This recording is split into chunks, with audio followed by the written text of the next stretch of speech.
Nós vamos conversar ao vivo agora, em áudio e vídeo, com o vice-governador do estado de São Paulo, Rodrigo Garcia. Governador, obrigado por conversar com a Rádio Bandeirantes mais uma vez. Queria que o senhor trouxesse qual é o atual momento da pandemia aqui no estado de São Paulo, qual é a prioridade do governo do estado em relação a leitos e a possibilidade que está sendo alvo de pressão de prefeitos para que o estado torne ainda mais rígida a quarentena, ou seja, tome medidas mais duras para tentar evitar a circulação das pessoas pelas ruas do estado de São Paulo. Muito bom dia para o senhor, governador. Bom dia, Pedro Campos, bom dia a todos os ouvintes da Rádio Bandeirantes. É um prazer, nessa manhã de quinta-feira, falar com vocês. Pedro, a situação da pandemia, enfim, ela é muito triste, ela já se impôs como realidade aqui no Brasil já há algum tempo, né? Nós tivemos a primeira onda no ano passado, com milhares de mortes, com milhões de infectados, e essa segunda onda que veio agora no ano de 2021, né, de maneira muito virulenta, a nova variante do coronavírus, mais contagiante, mais infecciosa, né, o que fez com que nós tivéssemos números muito tristes no Brasil. Ontem nós batemos mais de 300 mil mortes, infelizmente, no Brasil, mais de 60 mil aqui em São Paulo, né? E o Estado tem feito aquilo que o mundo tem feito para combater a pandemia, que é justamente fazer o isolamento social, estimular o uso de máscara, fazer com que as pessoas higienizem as suas mãos e, ao lado disso, ampliar a rede hospitalar, que foi o que nós fizemos nesse último ano, né? E a esperança agora da vacina, que é a única liberdade efetiva que nos dá a certeza de que essa pandemia, em algum momento, vai nos deixar, né? Então, São Paulo tomou ações concretas para aumentar a sua capacidade hospitalar. Eu lembro que quando nós começamos a pandemia, a enfrentá-la aqui em São Paulo tinha 3.800 leitos de UTI, hoje são mais de 13 mil leitos de UTI, né? Então todo o investimento necessário não faltou do governo de São Paulo, uma articulação com as Santas Casas, com os hospitais municipais, graças a esse esforço, a esse empenho dos governos e também a dedicação dos profissionais de saúde, que nós não tivemos uma tragédia ainda maior, Pedro. Então, hoje nós temos aí 13 mil leitos de UTI e para os ouvintes que estão nos acompanhando, ter uma comparação, o estado de São Paulo é do tamanho da Espanha, em termos de população, cerca de 45 milhões de pessoas e até um território parecido.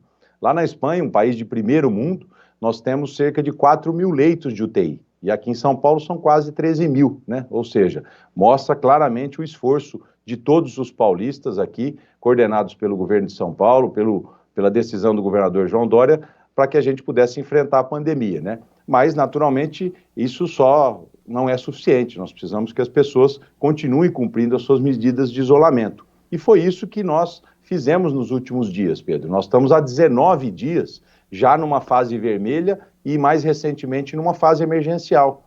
Muitas pessoas querem comparar o chamado lockdown feito no hemisfério norte, na Europa, parte dos Estados Unidos, e por que não tem um lockdown em São Paulo? Essa é a pergunta de todos, né? Por que não se faz um lockdown no Brasil? É importante as pessoas entenderem que as medidas que nós já tomamos se equivalem a um lockdown, né? Hoje você tem poucas atividades funcionando, a indústria basicamente e a construção civil e praticamente todas as outras atividades com restrição, ou através de um teletrabalho, ou através de uma entrega delivery, ou seja, nós já temos uma medida restritiva grande, nós não paramos transporte público porque é fundamental o trabalhador da atividade essencial usar o transporte público, né? Mas de alguma maneira eu queria deixar registrado que a fase emergencial que todo o estado vive já se equivale a um lockdown, né? E ela tem dado resultados, Pedro.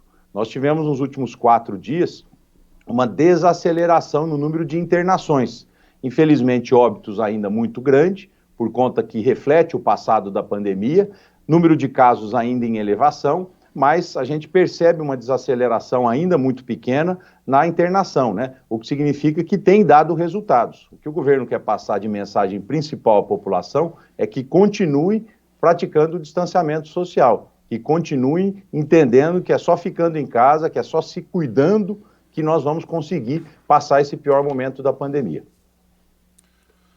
Governador Rodrigo Garcia, é o Eduardo Castro, bom dia para o senhor, bom dia Thaís, bom dia Pedro, bom dia gente.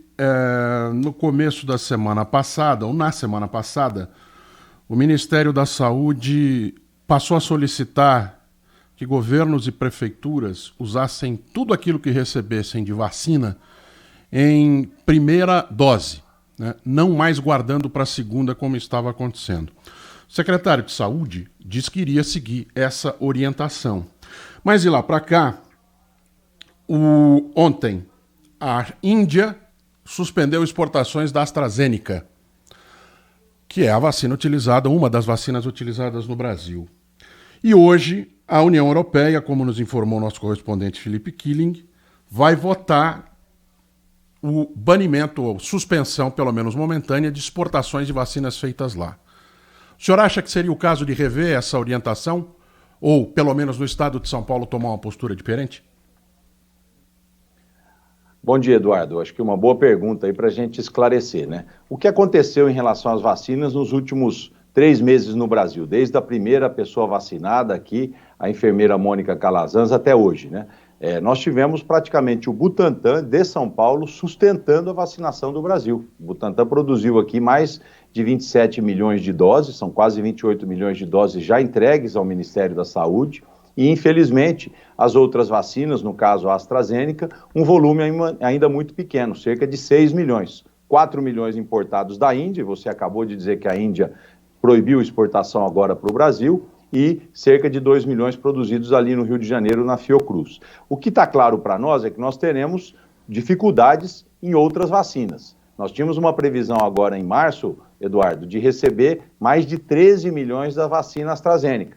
Está vindo um pouco mais de 1 milhão. Isso para todo o Brasil, né? Então está muito claro que nós teremos uma dificuldade de vacina nos próximos meses e a única vacina que está garantindo a vacinação do Brasil é a do Butantan.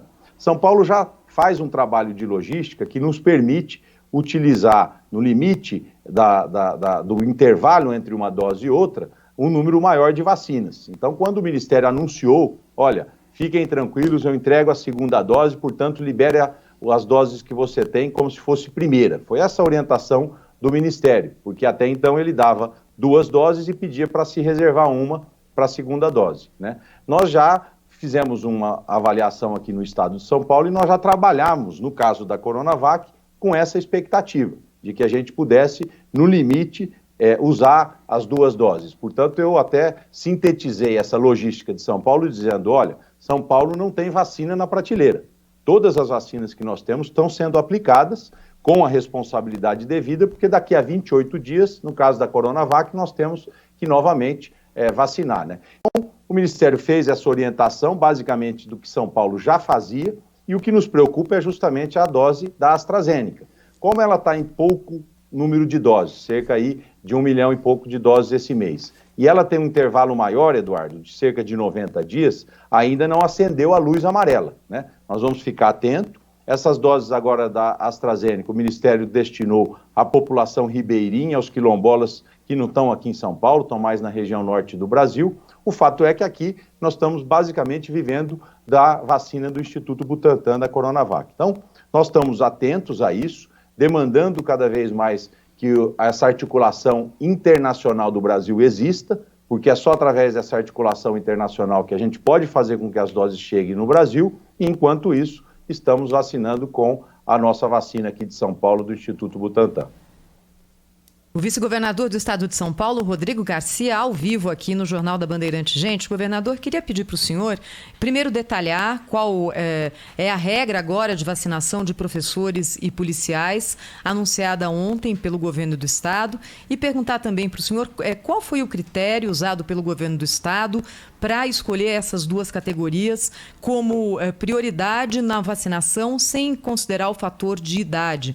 Pergunto porque outros serviços essenciais, nesse momento, também têm os seus funcionários expostos ao risco de contrair Covid. Transporte público, motorista e cobrador de ônibus, funcionários de farmácias, de supermercados, construção civil, que emprega grande quantidade de mão de obra e também é um serviço essencial. Qual foi o critério usado no momento em que o governo do estado fala de todos os serviços essenciais, esses 2 serão vacinados primeiro que os outros? Até porque, na pergunta também que é conexa a isso, no caso da educação, houve a possibilidade de que os trabalhadores do setor de educação trabalhassem em home office, possibilidade que não foi oferecida pela circunstância e característica do próprio trabalho a esses outros setores que eu citei. O que o senhor pode falar para o nosso ouvinte? Olha, uma boa pergunta, Thaís. Hoje nós gostaríamos de estar anunciando a vacinação de toda a população, né? Essa é a expectativa que nós temos no Brasil e em todo o mundo, né? Mas, de alguma forma, São Paulo acompanhou o Plano Nacional de Imunização. Nós começamos basicamente por aqui a vacinação do Brasil inteiro. Fizemos uma avaliação de que, basicamente, a pandemia do coronavírus, ela interna mais a população mais idosa e ela mata mais a população mais idosa. Até essa nova variante chegar, nós tínhamos esse retrato, né? Mas nós observamos que essa variante, ela é mais forte, né, mais transmissível e, consequentemente, hoje nós temos pessoas mais jovens internadas e também pessoas mais jovens morrendo, né? Nós tivemos essa grande mudança aí com a nova variante do coronavírus. A partir dessa constatação, num diálogo permanente que a gente tem aqui com a nossa equipe de vacinação, a doutora Regiane, que é a coordenadora do Programa Estadual de Imunização, né? Chegamos à conclusão que a gente precisava, em paralelo à questão da idade. No São Paulo já vacina 69 anos a partir do próximo sábado, né? O governador Dória anunciou isso ontem, Thaís. E, consequentemente, nós começamos a observar a necessidade de identificar públicos-alvos específicos, né, diante dessa nova realidade e que tivesse uma causa e efeito, pelos números que nós tínhamos, né, de grande contaminação.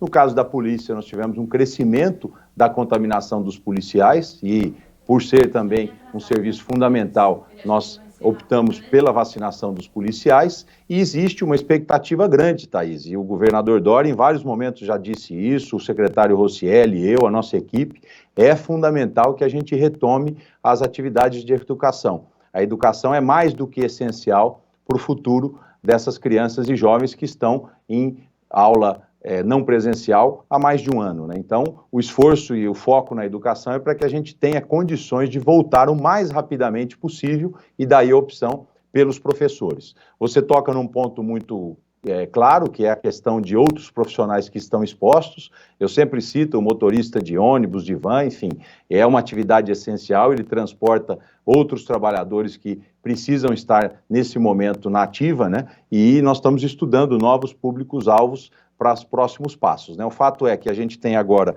já agendado para o dia 26 de março, eu estou vendo até que o governador antecipou para amanhã, a questão do público de 69, 70 e 71 anos. Então, a partir de amanhã, são mais de 910 mil pessoas, Thaís, que estão envolvidas nesse grupo. Então, pessoas de 69 anos já vão poder se vacinar a partir de amanhã. No caso da segurança pública, depois do domingo de Páscoa, né, no dia 5 de abril, são 180 mil pessoas, né, envolvidas entre Polícia Civil, Militar, Guarda Civil Metropolitana, Polícia Federal aqui de São Paulo, né, enfim, todo esse público será vacinado a partir do dia 5 de abril e, na sequência, no dia 12 de abril, cerca de 350 mil profissionais da educação, sejam professores, sejam merendeiras, enfim, funcionários de escolas públicos e privadas, né? E o objetivo da vacinação da educação, Thaís, é justamente fazer com que a gente consiga o mais rapidamente possível voltar às aulas, né? Essa foi uma opção, já que o governo de São Paulo adotou. Felizmente, a pandemia, na fase emergencial, nos impediu de continuar com atividades presenciais, né? Mas nós queremos, assim que possível, e com a vacinação dos profissionais de educação, retomar a volta às aulas. Vice-governador do estado de São Paulo, Rodrigo Garcia, obrigado pela entrevista aqui para o Jornal Gente da Rádio Bandeirantes em áudio e vídeo. Até uma próxima, governador. Obrigado, Pedro. Um grande abraço a você, a Thaís e o Eduardo e a quem nos acompanhou. Rede Bandeirantes de Rádio.